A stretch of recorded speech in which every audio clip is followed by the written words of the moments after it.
bapak ini nggak dapat sultannya di dunia, banyak-banyak aja sholawat Pak. Nanti Allah bukakan kalau kita meninggal. Ya, kan nggak semua kan kita dikasih hak bisa bertemu Allah atau diangkat rohaninya waktu di dunia. Karena bertemu Allah itu kan harus mati dulu. Lan tarau rabbakum hatta tamutu. Kamu tidak bertemu Rabbmu sampai kamu mati.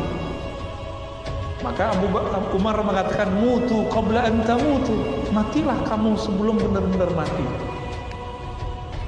Jadi kalau kita bisa masuk ke fase mati sebelum mati, kita bisa ketemu Allah meskipun di dunia. Tubuhnya di dunia, ruhnya Allah perjalankan. Jadi sebenarnya tetap bukan di dunia melihatnya, udah mati tadi. Jadi orang yang sudah pernah bertemu Allah itu dia udah mati, Pak.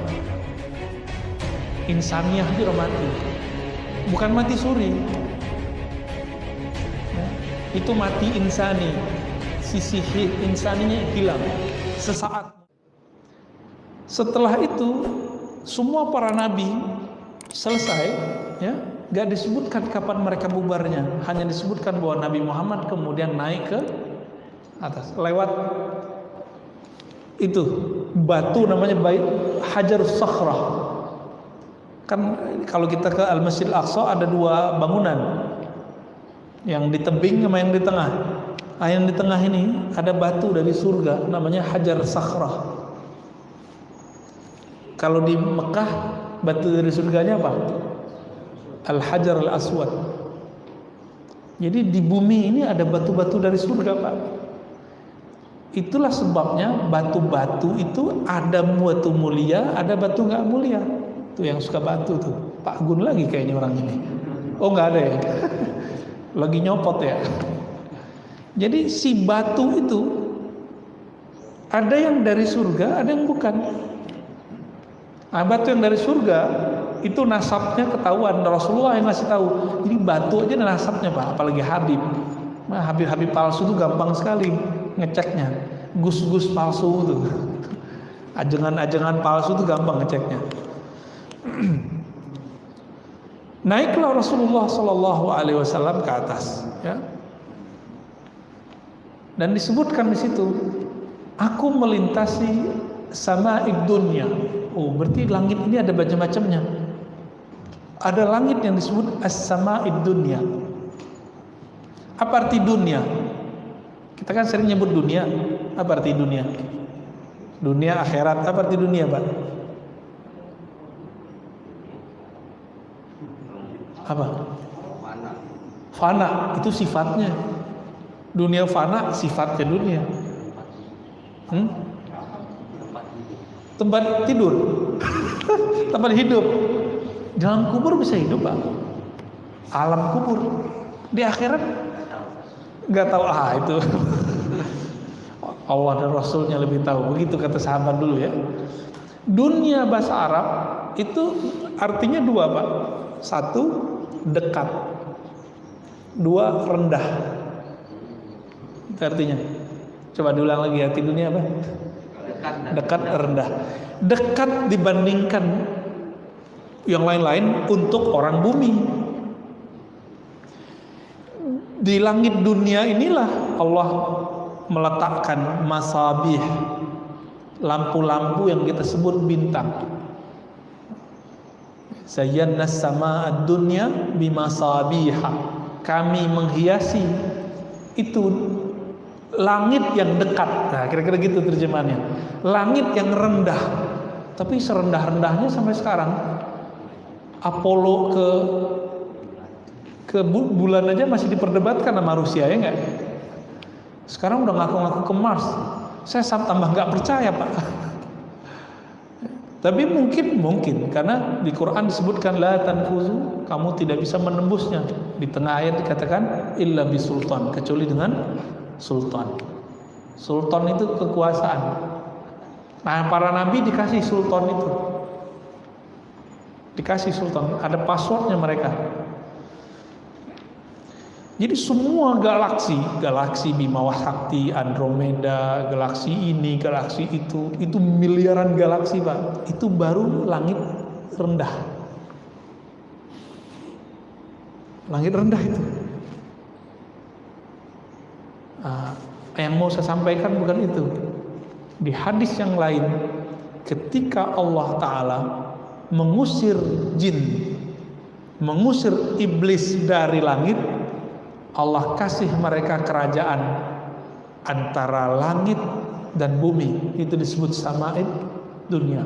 Maka di Quran ada ayat, walaqad khalaqnas samawati wal arda wama bainahuma. Kami ciptakan, sungguh kami ciptakan langit dan bumi, dan antara kedua langit dan bumi. Ini yang disebut sama'ud dunia.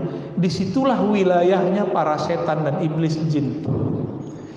Jadi mohon maaf nih, banyak orang dianggap wali, lalu bercerita tentang pengalaman rohaninya naik. Itu dia nyampainya di situ, Pak. Nyampe ke sama'id dunia. Itu ada kiai ngaku belasan tahun di langit. Saya nggak percaya itu. Yang saya percaya paling-paling ke sama'id dunia. Kenapa? Karena dia harus bisultan, harus punya sultan dia. Apa arti sultan? Kekuasaan ruhani yang Allah berikan mandatnya. Dan itu hanya kepada nabi dan wali. Itu passwordnya di nama. Maka ketika Nabi tembus ke langit pertama, jadi lewat langit pertama sampai dunia itu, bertanyalah si khazinus samawa'in, penjaga langit, man anta, nanya ke Jibril, waman ma'ak, siapa kamu, siapa bersamamu? Apa jawaban Jibril? Saya Jibril, bersama saya Muhammad. Kata si penjaga langit, aursila ilai, apakah dia yang diberi risalah? Gitu. Itu pertanyaan imigrasi langit, Pak. Berat tuh imigrasi langit tuh. Pas disebut dia Muhammad, dialah yang diutus. Kan banyak nama orang Muhammad. Ya, ini Muhammad yang mana? Muhammad yang Rasul atau bukan? Pas disebut betul langsung dibuka pintu langit. Maka password masuk ke langit itu nama Nabi Muhammad sallallahu alaihi wasallam. Jadi kalau Bapak ini nggak dapat sultannya di dunia, banyak-banyak aja sholawat, Pak. Nanti Allah bukakan kalau kita meninggal. Ya, kan nggak semua kan kita dikasih hak bisa bertemu Allah atau diangkat rohaninya waktu di dunia. Karena bertemu Allah itu kan harus mati dulu. Lan tarau rabbakum hatta tamutu. Kamu tidak bertemu Rabbmu sampai kamu mati. Maka Abu Umar mengatakan mutu qabla an tamutu. Matilah kamu sebelum benar-benar mati. Jadi kalau kita bisa masuk ke fase mati sebelum mati, kita bisa ketemu Allah meskipun di dunia. Tubuhnya di dunia, ruhnya Allah perjalankan. Jadi sebenarnya tetap bukan di dunia ngelihatnya, udah mati Pak dia. Jadi orang yang sudah pernah bertemu Allah itu dia udah mati, Pak. Insaniah aja udah mati. Bukan mati suri. Ya, itu mati insani. Sisi insaninya hilang sesaat mungkin, ya.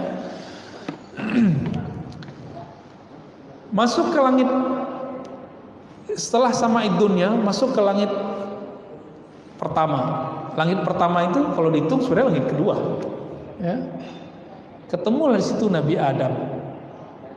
Apa kata Nabi Adam? Jadi Nabi Adam menyambut Nabi Muhammad dengan panggilan marhaban. Marhaban kalau terjemahannya apa? Selamat datang. Kalau bahasa Sundanya apa? Ya sama itu. Jadi kalau kita ngomong selamat datang apa tadi wilujeng gitu ya, jeng ya. Itu sama Pak, nggak apa-apa, sama aja. Welcome. Marhaban bin nabiyyi salih wa ibni salih. Selamat datang Nabi yang saleh dan keturunanku yang saleh. Nabi Adam pakai adab deh. Kenapa pakai adab? Lebih tua kenabian atau keturunan? Nabi Muhammad sebagai nabi atau sebagai keturunan Nabi Adam? Lebih tua mana? Beliau sebagai nabi, karena beliau mengatakan kuntu nabiyan, aku sudah nabi, Adam belum dicipta. Maka salam beliau dua, selamat datang wahai nabi, selamat datang wahai insannya Nabi yang soleh. Gitu dua Pak, dua salamnya. Cuma Nabi Adam doang yang ngomong begitu dengan pemahaman yang tadi wal ibnis soleh. Nanti Nabi Ibrahim satu lagi di atas. Nabi Adam ngeliat ke kanan senyum, lihat ke kiri nangis. Waktu ngeliat ke kanan terlihatlah keturunannya masuk surga.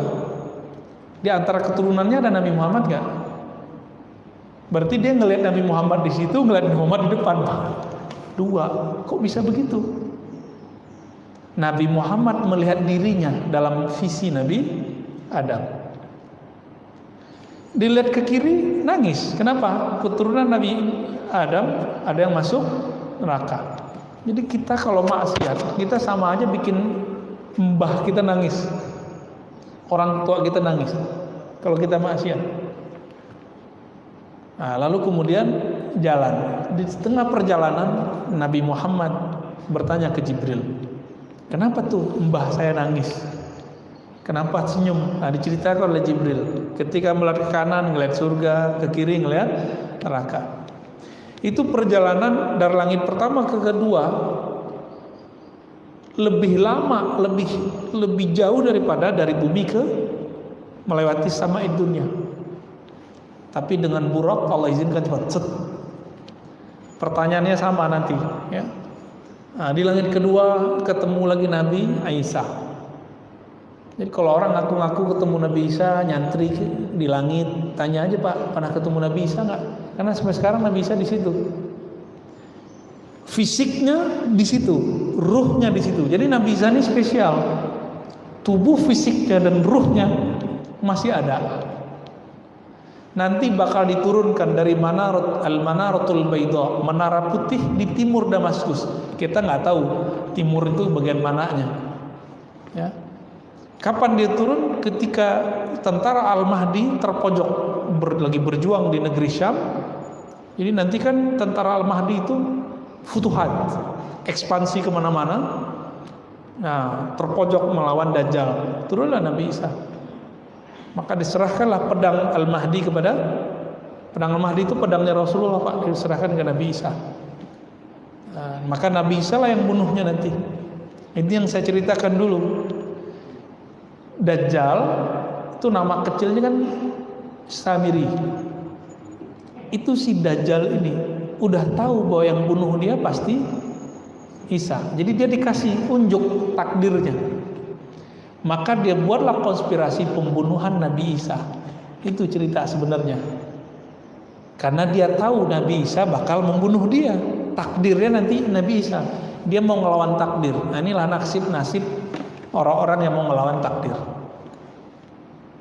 Tapi yang dia bunuh bukan Nabi Isa ya. Nah.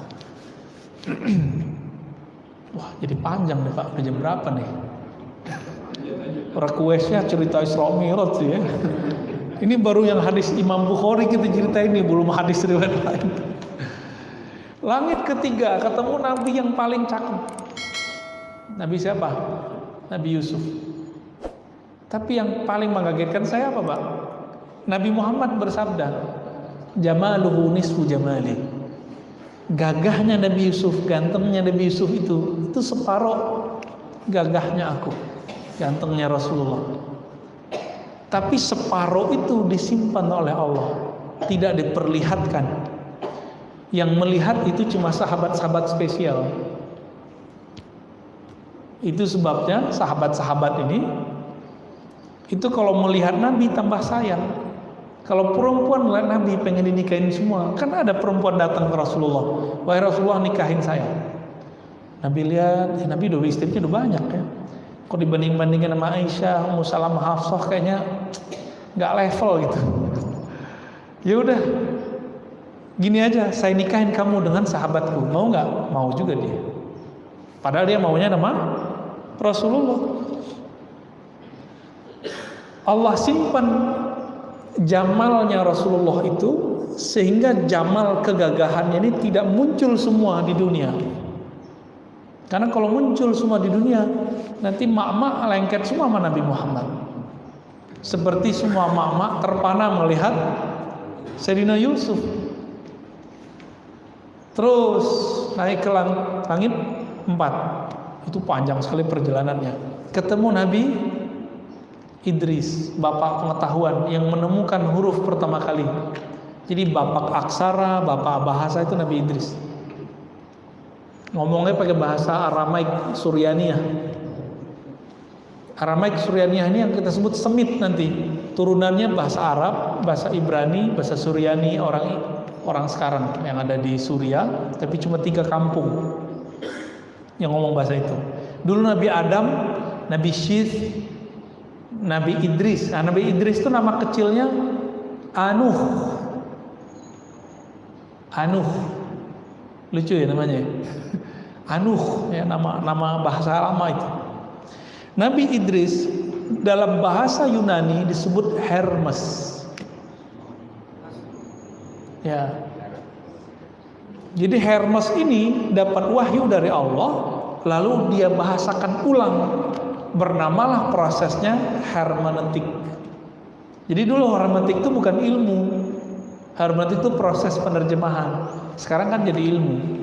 Jadi sejarahnya ilmu hermeneutika Bible itu dari situ, Pak. Kita nggak perlu ilmu itu. Kita punya ilmu namanya ilmu tafsir.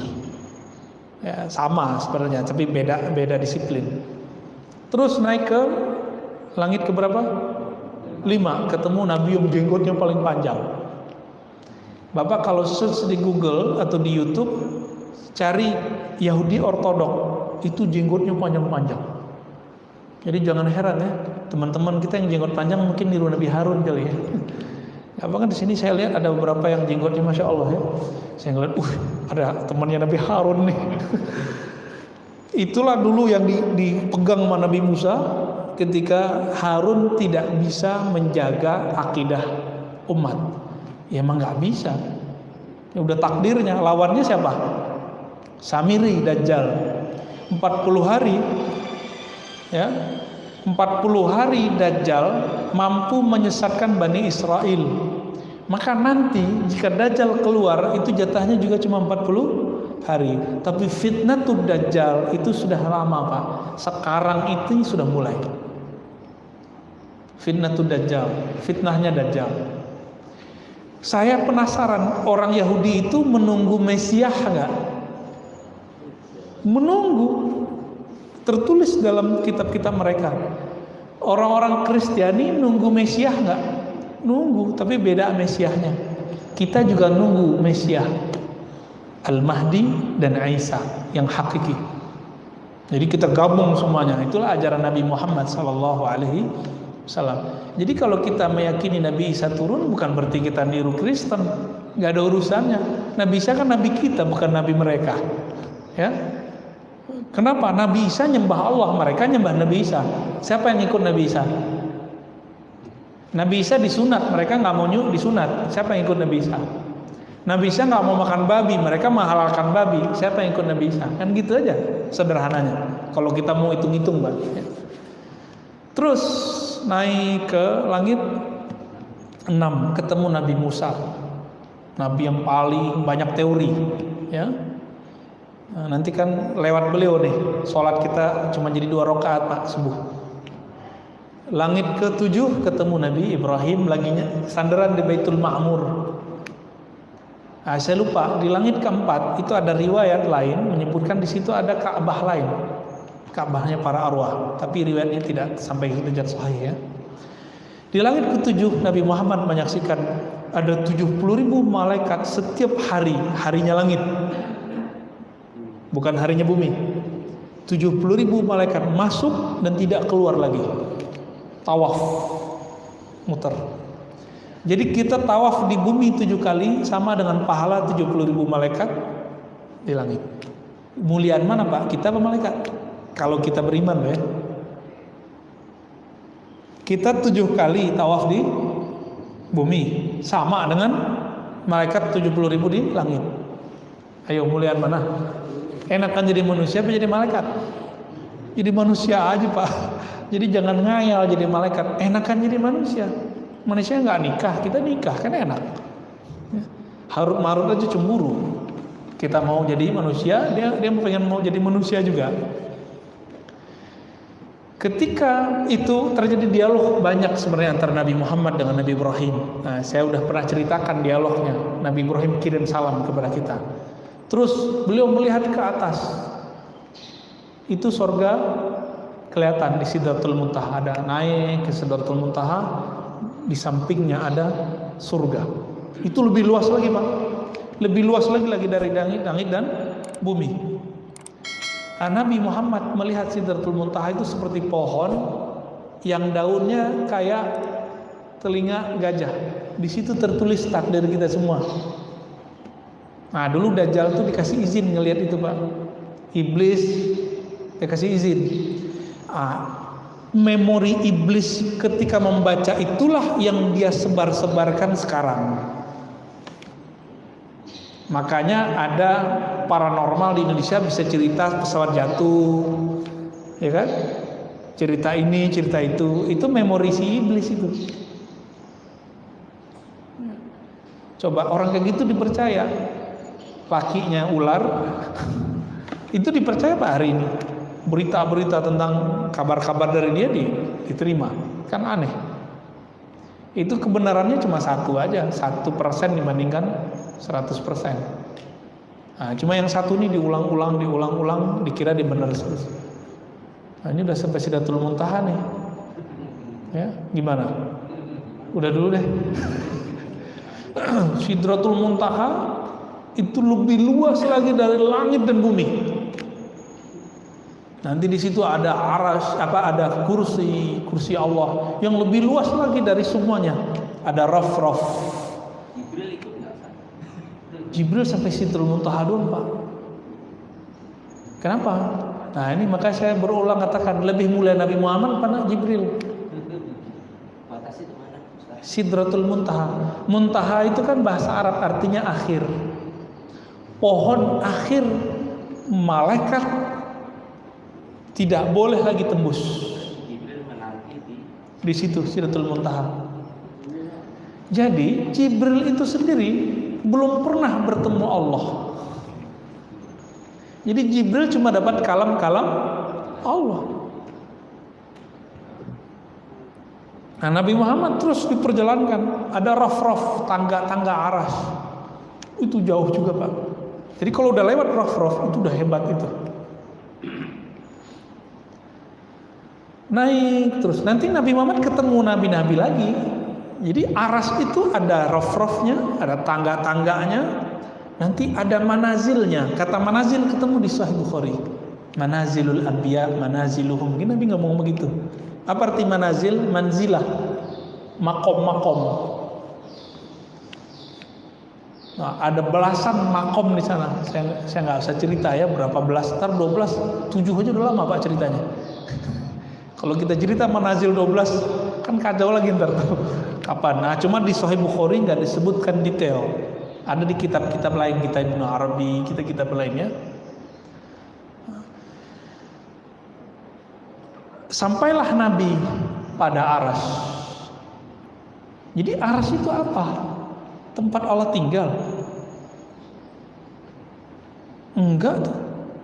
Kita ceklah di situ. Ternyata bukan. Enggak ada kalam di situ. Nabi Muhammad bertemu ingin menjumpai Allah di aras, enggak. Ibnu Hajar kemudian menggabungkan semua hadis itu lalu sampai kepada kesimpulan, oh berarti aras itu bukan tempat melihat Allah, tapi hanya tempat munajat kepada Allah. Tempat munajat masjid bukan? Oke? Nah, ini kata kunci Pak. Kata kunci nih. Disitulah diturunkan Al-Fatihah. Jadi Al-Fatihah itu turun berkali-kali. Ada turun di aras, ada turun di bumi. Makanya Fatihah diabadikan menjadi bacaan syarat rukun daripada sah salat. Kenapa dibacanya? Diturunkan langsung di sana. Allah turunkan di sana. Nabi terima. Dan itulah dialog. Nabi baca alhamdulillah alamin, Allah jawab.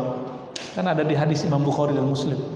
Jawaban itulah yang kemudian memorinya kita baca hari ini, dilagukan, diiramakan. Jadi Nabi ke Aras itu mau nerima Fatihah dan kalam. Melihat Allah, ini sahabat beda pendapat nih. Riwayat Aisyah, Nabi hanya melihat pancaran cahaya. Nurun ala nur, nurun anna urah. Sedangkan Ibnu Abbas mengatakan benar-benar melihat Allah. Ibnu Abbas nggak bilang Allah di situ. Kan Nabi Muhammad bisa melihat Allah di mana aja. Ya, tapi masih ada hijabnya. Fakana qaba qausaini au adna. Hijabnya 2 busur panah. Karena kalau tidak ada hijab, alam semesta hancur. Maka yang dilihat adalah pancaran-pancarannya. Tapi yang paling dekat adalah Nabi Muhammad sallallahu alaihi wasallam. Nah, terakhir. Di situ dapat misi. Apa misinya? Salat ya. Nah, maka dalam Sahih Bukhari ya, kaifa furadatis shalah. Bagaimana proses diwajibkannya salat? Memang di situ. Dikalamkan khamsina marrah, khamsina salatan, 50 salat. Ini versi Bukhari. Bisa jadi artinya 50 rakaat. Bisa jadi artinya 50 kali. Ya wallahu alam. Terus ketika turun kok berhentinya di Nabi Musa? Kok nggak Nabi Ibrahim? Karena Nabi yang pernah mempraktekkan itu Nabi Musa, bukan Nabi Ibrahim. Itu aja sederhananya. Kan jawaban dia, saya sudah pernah mengajak umatku sholat dan mereka nggak bisa, nggak mau. Dan sholatnya orang Yahudi itu berdiri doang Pak, gini-gini. Itu tangannya sama kayak kita. Orang Yahudi kalau sholat tangannya begini, sama kayak kita. Jadi nggak sempurna sholatnya orang Yahudi itu. Sholatnya cuma segini doang. Kalau kita udah sampai sujud ya. Nah, pendek cerita, imam-imam kita tidak pernah meyakini bahwa Allah bertempat di langit. Kenapa? Dari tadi kita dapat hadis tentang cerita langit, ketemu Allah nggak di langit? Ketemunya para nabi toh. Jadi orang yang meyakini Allah bertempat di langit, Allah ada di langit, dibatalkan dengan hadis Mi'raj. Nanti ngeles lagi, oh bukan di atas aras. Coba aja cek lagi, apakah emang di atas aras? Yang paling mengerti hadis Bukhari kan Imam Ibnu Hajar. Ibnu Hajar menolak itu. Ya kalau Ibnu Hajar aja mereka tolak, apalagi kita Pak.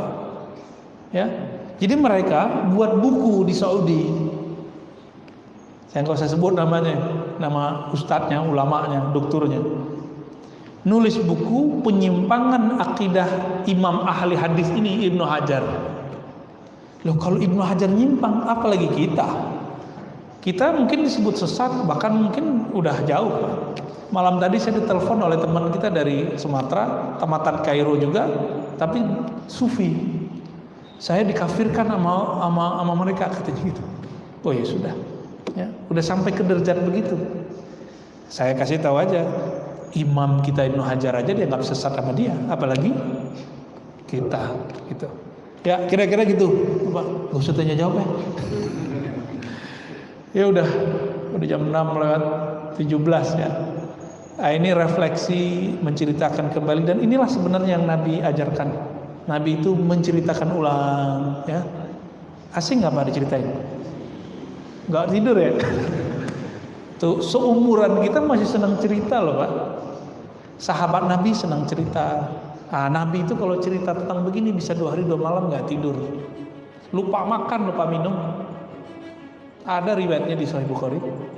Ya, nanti kalau saya ceritain pulang-pulang jam 12 pada. Ya, kira-kira itu Bapak saudara Allah. Jadi memperingati Isra Mi'raj bukan memperingati apa-apa, membaca hadis Isra Mi'raj pada event-event seperti ini, dan itu sangat dianjurkan. Semoga Allah memperjalankan rohani kita sebelum kita meninggal nanti ya.